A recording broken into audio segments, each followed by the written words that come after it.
Hi friends, welcome back to my channel true colour design. Friends, ఈ design చూసారా, చాలా trending design అయినా చెప్పాలి. ఎందుకంటే నాకు చాలా సూపర్గా నచ్చింది. బట్ డిజైన్ కోసం కాదండి, నేను ఇలా వర్క్ చేసినప్పుడు ఇలా గ్యాప్స్ వచ్చినాయి చూసారా.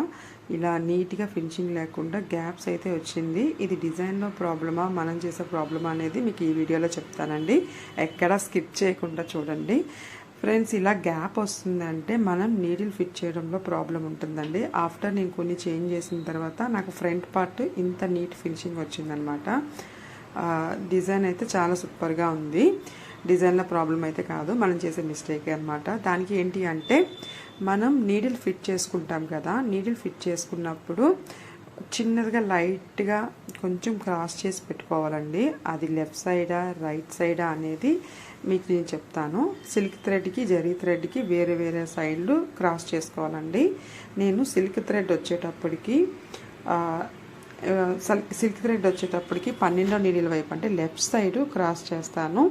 అదే జరీ థ్రెడ్కి యూజ్ చేస్తున్నాను నీడిల్ అని అంటే రైట్ సైడ్ క్రాస్ చేస్తానండి జరీ థ్రెడ్కి. ఇలా క్రాస్ చేయడం వల్ల మనకి నీట్ ఫినిషింగ్ వస్తుంది. నేను చేసే మిస్టేక్ ఏంటంటే, ఈ డిజైన్లో నేను ఆల్రెడీ థర్డ్ దీంట్లో జరీ థ్రెడ్ యూజ్ చేసి మళ్ళీ అదే దీంట్లో సిల్క్ థ్రెడ్ పెట్టేశానండి. అందువల్ల నాకు ఫినిషింగ్ అనేది ఇలా గ్యాప్స్గా వచ్చింది. సో నేను దాన్ని అబ్జర్వ్ చేసి చేంజ్ చేయడం వల్ల ఫ్రంట్ పార్ట్ మళ్ళీ వేసాను అనమాట చేంజ్ చేసి. సో అప్పుడు నాకు చాలా క్లియర్గా మంచిగా వచ్చింది. మీరే ఫ్రంట్ పార్ట్ చూస్తున్నారు కదా, రెండింటికి డిఫరెన్స్. ఫ్రంట్ పార్ట్ ఎలా వచ్చిందో బ్యాక్ పార్ట్ ఎలా వచ్చిందో చూసారు కదా. అంటే ఇలా క్రాస్ చేసి వేయడం వల్ల మనకి ఫినిషింగ్ బాగుంటుందండి. సమ్ టైమ్స్ మొన్న టెక్నీషియన్ చెప్పారు అంటే స్ట్రైట్గా పెట్టడం వల్ల కూడా బాగానే వస్తుందని. బట్ నాకు ఎందుకో అలా క్లియర్గా నాకు రాలేదు. కొంచెం క్రాస్ చేసి పెట్టడం వల్లనే సెట్ అయింది నాకు. నేను దీనికి మగ్గం డోరీస్ వేసుకుంటున్నాను. ఇంకా ఏంటి అంటే, ఇలా జరీ యూజ్ చేసినప్పుడు కూడా జరీకిను సిల్క్ థ్రెడ్కి ఒకటే నీడిల్ యూజ్ చేయాలా అనేది చాలామంది డౌట్ అండి. కాదండి, నేనైతే డిఫరెంట్ యూజ్ చేస్తాను. అంటే సిల్క్ థ్రెడ్కి వచ్చేటప్పటికి 12వ నెంబర్ నీడిల్ యూజ్ చేస్తాను. అండ్ జరీ థ్రెడ్ వచ్చేటప్పటికి 14వ నెంబర్ నీడిల్ యూజ్ చేస్తానండి. అది కూడా జరీకి వచ్చేటప్పటికి క్లియర్గా చెప్తున్నాను. జరీకి వచ్చేటప్పటికి రైట్ సైడ్ క్రాస్ చేస్తాను, సిల్క్ థ్రెడ్ వచ్చేటప్పటికి లెఫ్ట్ సైడ్ క్రాస్ చేస్తాను.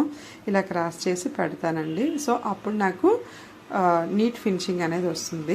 చాలామంది నీట్గా ఫినిషింగ్ రావడం లేదంటే మనం పెట్టే ఎఫెక్ట్స్ అండ్ మనం చిన్న అడ్జస్ట్మెంట్ చేయడం వల్ల మన డిజైన్ అనేది చాలా నీట్గా మంచి ఫినిషింగ్తో వస్తుందండి. ఈ డిజైన్ అయితే చాలా సూపర్గా ఉంది.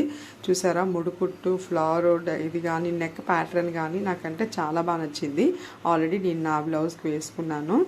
హ్యాండ్ కూడా చాలా సూపర్గా ఉందండి. కొంచెం టైం పట్టిందని నేను వేరే హ్యాండ్ వేసుకున్నాను. ఆల్రెడీ లాస్ట్ వీడియోలో మీరు చూసుంటారు. ఐ హోప్ ఈ వీడియో మీకు నచ్చిందని అనుకుంటున్నాను. నచ్చితే కనుక ఒక లైక్ చేయండి, సబ్స్క్రైబ్ చేయండి. ఇలా ట్రై చేసి చూడండి. మీకు ఎలా అనిపించిందో నాకు కామెంట్ సెక్షన్లో కామెంట్ చేయండి. మీకు ఏమైనా డౌట్స్ ఉంటే కామెంట్ చేయండి, నేను క్లియర్ చేయడానికి చూస్తాను. ఇకపై లాంగ్ వీడియోస్ పెట్టడానికి ట్రై చేస్తాను. ఎలా ఉందో అనేది చిన్న కామెంట్ సెక్షన్లో కామెంట్ చేయడం మాత్రం మర్చిపోవద్దు. Thank you for subscribing and watching. Thank you friends.